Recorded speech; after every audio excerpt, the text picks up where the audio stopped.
Sam Harris really meant when he made this point. But if questions affect human well-being, then they do have answers, whether or not we can find them. And just admitting this, just admitting that there are right and wrong answers to the question of how humans flourish will change the way we talk about morality, and will change our expectations of human cooperation in the future. But his novel premise of moral objectivity is unfeasible and doable, considering our circumstances today in this world, in which subjective morality is pervasive due to many nuanced factors such as religion, memes, and beliefs. Therefore, I will substitute few reasons for why his dream of moral landscape is utopian. Harris argued that if there are factual explanations of things, then there must be absolute ethics centered on the sheer well-being of conscious creatures. But it's currently impossible to embed this view throughout the world, since the universal conception of right and wrong, good and evil, are altogether distinct, as we are the creatures shaped by the prevalent cultural faculties and had received norms that are inextricable in the face of science.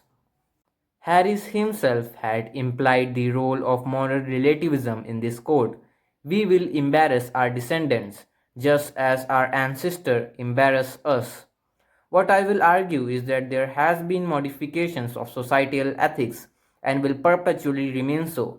And one of his counterpart, Richard Dawkins, had advocated the idea of moral zeitgeist by suggesting that there must be some vicarious forces apart from religions, for instance, particular historical climate and advancement of technology that had refined our conscience.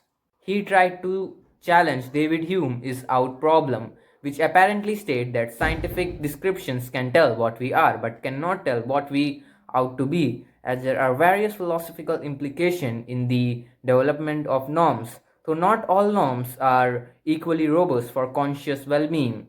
Some just play the zero sum game and causes superfluous torment.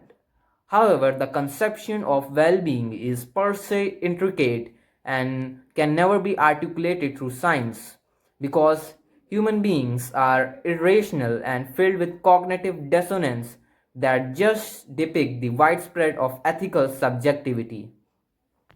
He substituted well-being for morality, and it inevitably raises some concerns.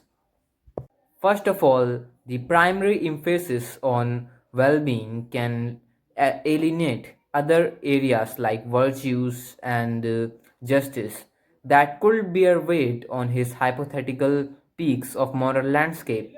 Secondly, there are good prospects that one person's well being can be the cause for other person's distress due to the present state of ethical diverseness.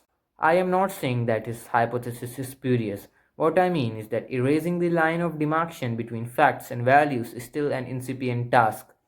Whether Harris' conclusion is right or wrong, the philosophical and methodical challenges will always be there to condemn his exquisitely fascinating theory of moral landscape that has the potential to alter the conventional contentions of the world.